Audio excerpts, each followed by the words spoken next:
ఇంకా సార్ ఈ కథ మీరు ఎప్పుడో లాంగ్ బ్యాక్ విన్నాను అన్నారు. మొన్న ధీరజ్ గారి ఇంటర్వ్యూలో కూడా అదే చెప్పారు.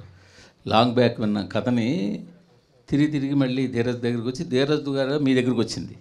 అరే ఈ కథ నేను విన్నాను అన్నారు. అసలు మీకు అంత నచ్చిన కథ మొదట్లోనే అప్పుడే వచ్చినప్పుడు ఎందుకు దాన్ని ఎందువల్ల వెనక్కి వెళ్ళిపోయి మళ్ళీ ఈ విధంగా రావాల్సి వచ్చింది? మధ్యలో ఫస్ట్ వెబ్ ఒరిజినల్గా తీద్దామని అనుకుని మొదట్లో విన్నానండి. విన్నప్పుడు ఒక బడ్జెట్ ఏదో అనుకున్నాం.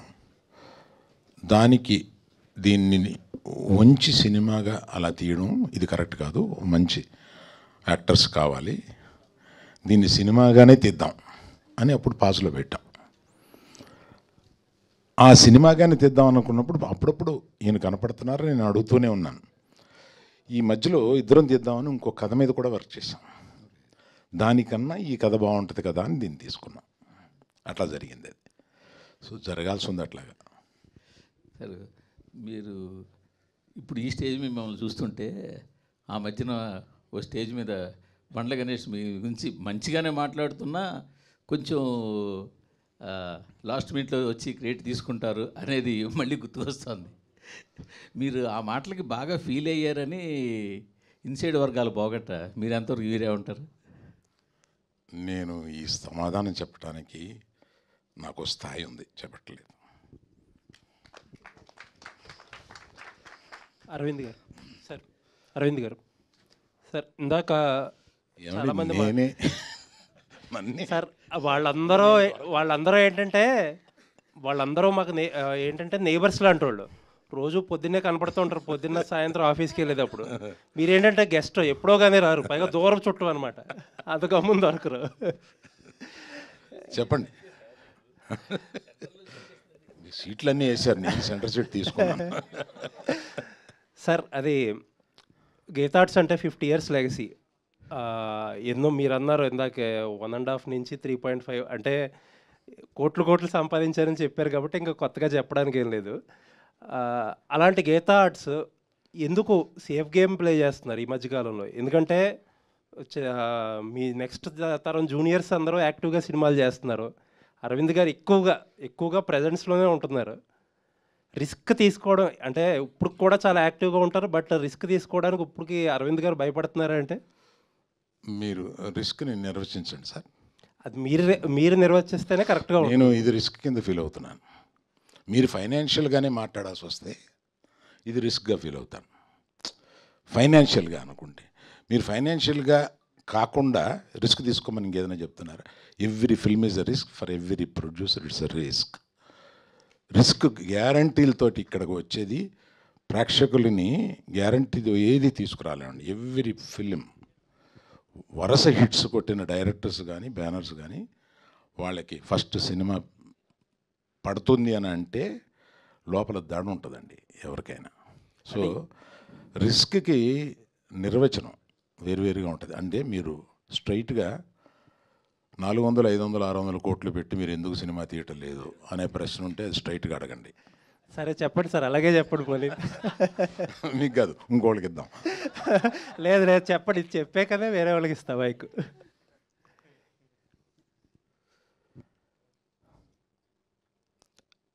అర్జున్ తోటి చరణ్ తోటి తీయాలండి, తీసి రెమ్యునరేషన్ ఇవ్వాలి, అది ఇంటికే వస్తుంది. బయట వాళ్ళు ఇస్తే ఇది ఇంటికే వస్తుంది. నాది నేను ఇచ్చుకోవడం కన్నా బయట వాళ్ళు తీసుకుని బయట వాళ్ళు డబ్బులు కలెక్ట్ చేస్తే బాగుంటుంది అనుకుంటున్నారు. Right sir, thank you. Aravind garu, మీరు ప్రమోషన్లో ఉన్నారంటే ఏదో రకంగా దాన్ని వైరల్ చేస్తారు. కాకపోతే ఒకటి మాత్రం మిస్ అవుతున్నాము. ఈ ప్రమోషన్స్లో ఎక్కడా కూడా మీ డ్యాన్స్ చూడలేకపోయాం మేము. రష్మిక ఉంటే చేసేవాడిని.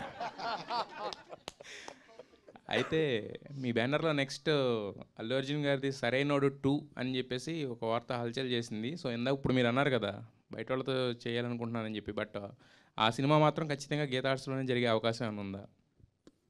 ఆ సినిమా అంటూ తీస్తే గీతార్ట్స్లోనే జరిగే అవకాశం ఉందండి. రాహుల్ గారు బేసిక్గా బేసిక్గా ఒక కొత్త డిఫరెంట్ పాయింట్ టచ్ చేసినప్పుడు రిలీజ్ తర్వాత అప్రిషియేషన్ అనేది వస్తుంది డైరెక్టర్ కానీ మేకర్స్ కానీ. లైక్ ఈ సినిమా గురించి మీరు అన్నట్టు కొంతమంది చూశారు, ఇండస్ట్రీలో కూడా మాట్లాడుకుంటున్నారు, ఏదో డిఫరెంట్ పాయింట్ టచ్ చేశాడు, చాలా బాగుంది, క్లైమాక్స్ చాలా బాగుందని.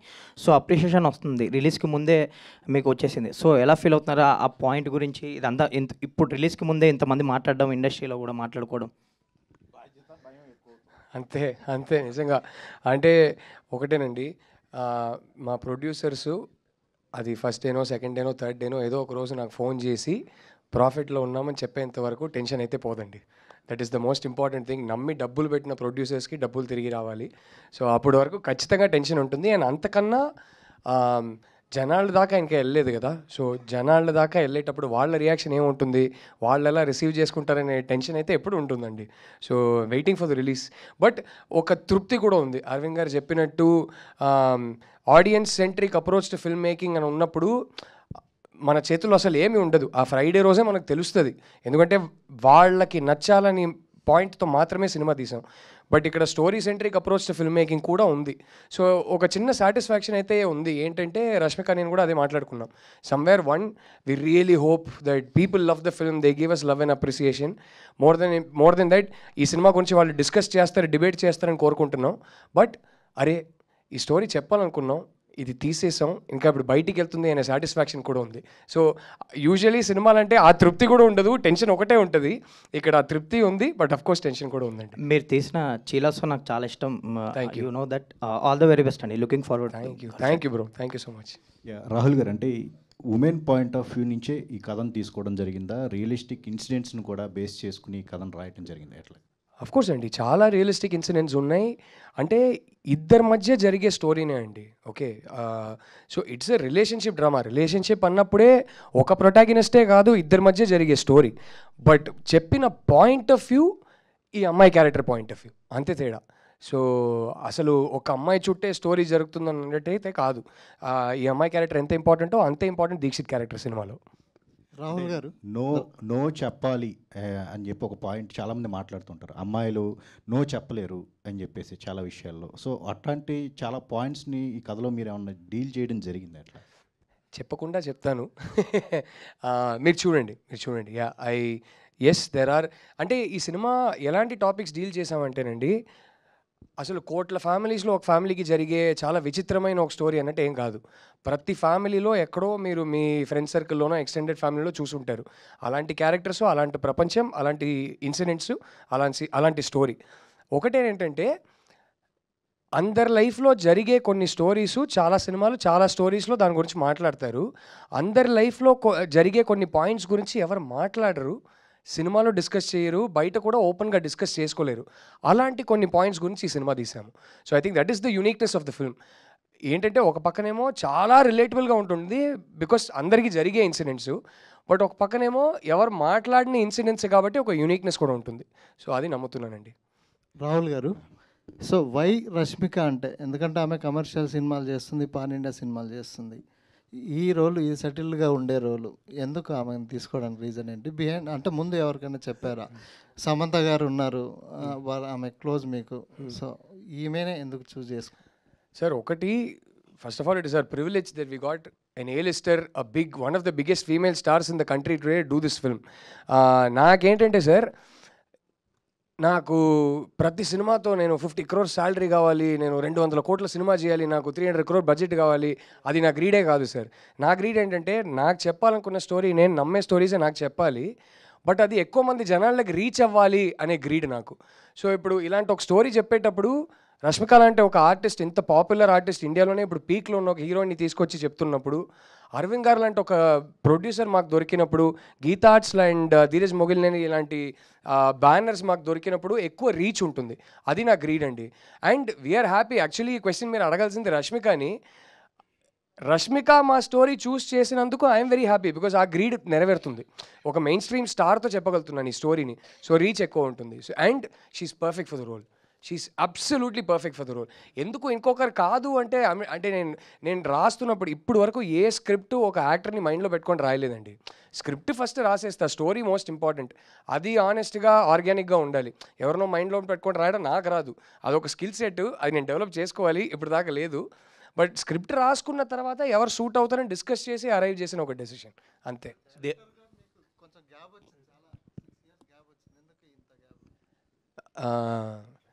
సార్కి ఒక చాలా famous Indian superstar son ఉన్నారు. ఆయన ఒక సినిమాలో మంచి డైలాగ్ చెప్తారు, గ్యాప్ ఇవ్వలేదు వచ్చిందని. అంతే, అదే జరిగింది.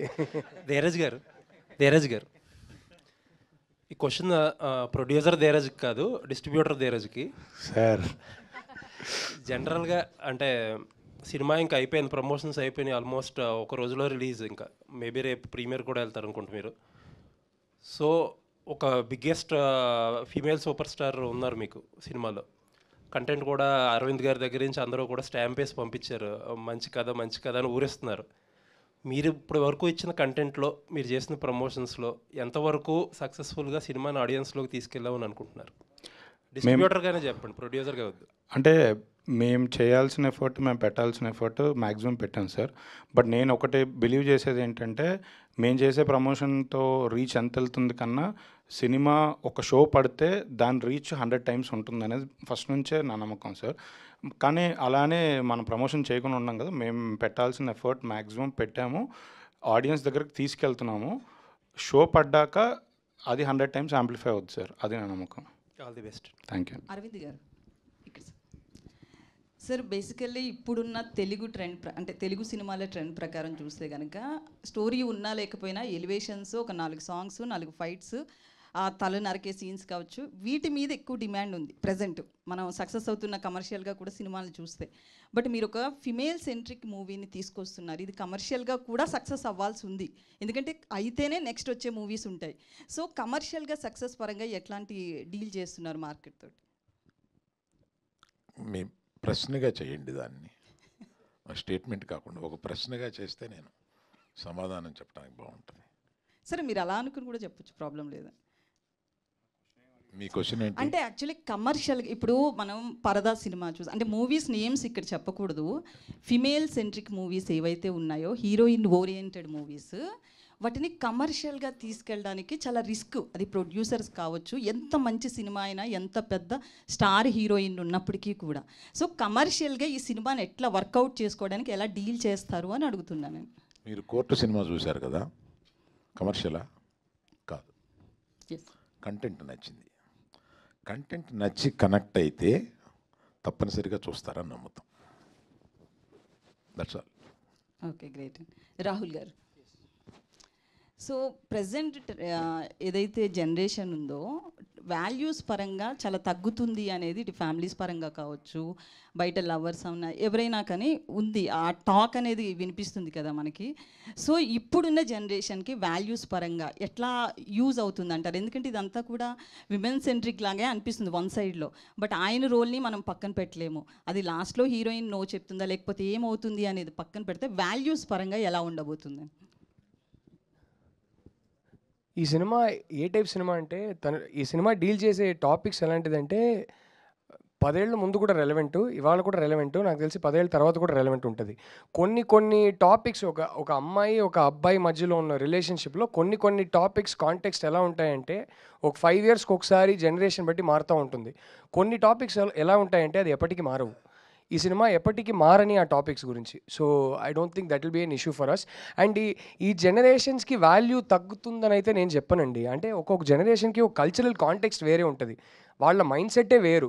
సో మన జనరేషన్లో ఉన్న కొన్ని వాల్యూస్ వీళ్ళకి పోయాయి అనిపించినప్పుడు వాల్యూస్ తగ్గిపోయాయని అనుకుంటాం, బట్ వాళ్ళ మైండ్ సెట్ వేరు. I think we should first make an effort to understand them rather than judge them. So it is a film that doesn't judge this generation at all. It tries to understand them. So Aravind గారు,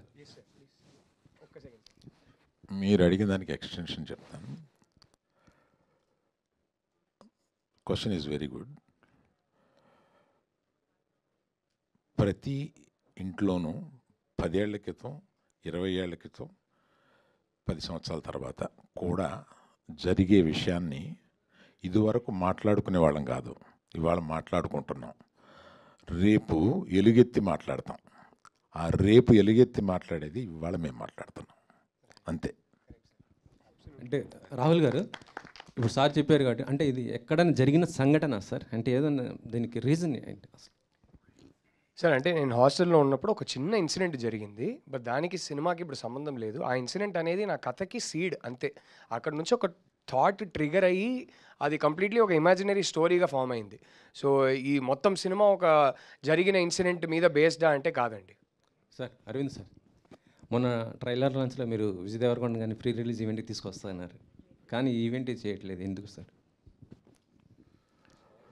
రష్మిక రానప్పుడు విజయం వస్తాడండి. రష్మికకి విజయ్ అలా కాదు కదా sir, మీరు విజయ్ దేవరకొండ గారు తీసుకొస్తా అని చెప్పారు. సక్సెస్ ఫంక్షన్ తీసుకొస్తామండి. రష్మిక హీరోయిన్ కనుక ఆయన్ని పిలిస్తే రెలవెంట్గా ఉంటుందని అనుకున్నాను. ఆమె లేనప్పుడు ఇంక రెలవెన్స్ ఏముంది. Okay sir. విజయ్ గారు, అదే గీతా గోవిందం కాంబినేషన్ కాబట్టి. పర్టికులర్గా మా బ్యానర్కి వాళ్ళిద్దరి కనెక్షన్ ఉంది కాబట్టి దాని మీద మాట్లాడుతున్నాను. రెలవెన్స్ అంటే మీరు మీ అర్థం తీసుకోకండి. అంతేనా సార్? సార్ మేము విన్నాం అంతే. విన్నారు అంటే సార్, ఒకసారి మమ్మల్ని అందరు కూడా అల్లు స్టూడియోకి తీసుకెళ్లారు అప్పుడు లాంచింగ్ అప్పుడు. ఆ వర్క్ ఎంతవరకు అయిపోయింది సార్? ఇక్కడ ఎప్పుడు ఇక్కడే జరుగుతున్నాయి ఈ మన సంభాషణ గర్ల్ ఫ్రెండ్ తోటి ఆపుదామండి. అది ఎత్తితే దానికి నేను త్వరలో ఒక పెద్ద ప్రెస్ మీట్ అది పెట్టబోతున్నాను. నేను చేయబోయే అదర్ దెన్ సినిమా ఇంకేయో చేస్తున్నా. అందుకని అవన్నీ పెద్ద ప్రెస్ మీట్ పెట్టి నేషనల్ ప్రెస్లో మాట్లాడతాను. ఓకే. విజయ్ గారు, గీతా ఆర్ట్స్ని మీ చేతుల్లో పెట్టడం ఎలా ఫీల్ అవుతున్నారు? బాధ్యతగా ఫీల్ అవుతున్నారా, బరువుగా ఫీల్ అవుతున్నారా? ఎలా ఉంది అసలు? బిట్ ఆఫ్ బోత్ అండి. రెస్పాన్సిబిలిటీ ఉంది, నర్వస్నెస్ ఉంది. బట్ అరవింద్ గారు ఉన్నారు, వాసు ఉన్నారు. So I think I have an advantage. Actually చెప్పాలంటే గీతా ఆర్ట్స్ అంటే సక్సెస్కి మారిపోయారు. ఎగ్జాక్ట్. దాన్ని ఆ లెగసీని కంటిన్యూ చేయాలంటే అందుకనే ప్రెషర్ అండి. విద్యా గారు, ఇది ఉమెన్ సెంట్రిక్ మూవీ అనేది నో డౌట్. సో మీరు ఎక్కడ కనెక్ట్ అయ్యారు, ఎందుకు కనెక్ట్ అయ్యారు ఈ సినిమాకి? ఇది ఉమెన్ సెంట్రిక్ మూవీ అయినా అండి, I actually have a 17-year-old son. So ఇప్పుడు చాయిస్ లేదు but to become friends with children. వాళ్ళతో అలా ఉంటేనే what's happening in their life అని తెలుస్తుంది. ఇదివరకు 4 పీకి నోరు మూసుకుంటే వాళ్ళు మూసుకోరు ఇప్పుడు. So when you talk to them and they talk about girls, I feel I have a responsibility how they look at women, and the respect they give them and the way they treat them. I have a 5-year-old daughter also. So while conversations nunchi actually ento open ga unnaru ee generation compared to my generation anedi manaku kuda ardham avutadi, and how open they are and relevant to the current things, and how they take care of వాళ్ళ స్కూల్లో friends కానీ వాళ్ళ చెల్లెలు కానీ వాళ్ళ అక్కలు కానీ వాళ్ళు ఎలా చూసుకుంటున్నారు అనేది కూడా it is our responsibility. So I feel it is just not women centric movie. I think it is a very powerful value they'll get from the movie. మీ కథ మీకు మీ రియల్ లైఫ్కి ఎంతవరకు రిలేట్ అవుతుంది? 100% you will relate and you will see a friend, a sister, a brother. మీకు అది తగలకుండా అయితే ఉండదు, అది 100% guarantee. Thank you ma'am. Arvind గారు, దీక్షిత్ గారు, అరవింద్ గారు, రాంబాబు ఇక్కడ ఉన్నారు. It's left side. రాంబాబు గారు చేయలేదంటే లేట్గా వచ్చారు. ఆయన ఇక్కడ నిలబడాలనుకున్నాను. Yes, thank you sir. Sir మీకు ఇప్పుడే రష్మికకి మీ బ్యానర్కి ఉన్న అనుబంధం చెప్పారు సార్. ఇంటర్వ్యూస్లో మీ డైరెక్టర్ అండ్ ప్రొడ్యూసర్ ఏం చెప్పారంటే ఈ సినిమాతో ఆవిడ గ్యారెంటీ నేషనల్ అవార్డు వద్దని ఎక్స్పెక్ట్ చేస్తున్నారు. మీ ఎక్స్పెక్టింగ్ ఏంటి ఈ సినిమా చూసిన తర్వాత? తప్పనిసరిగా ఆమెకి నేషనల్ అవార్డు వస్తుందని, ఆ ఫంక్షన్కి నేను అటెండ్ అవుతానని అనుకుంటున్నాను. Super. Dikshit, yeah, Vikram character ద్వారా మీ లైఫ్ మీద ఎంతవరకు ఇంపాక్ట్ ఉంది? ఈ సినిమా ద్వారా మీరు ఏం నేర్చుకున్నారు?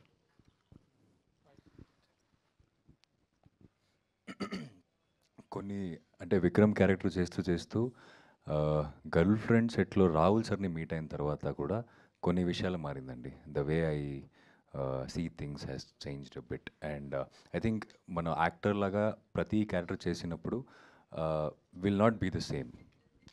there will be some takeaway from the characters we do. I think Vikram had those things అండి.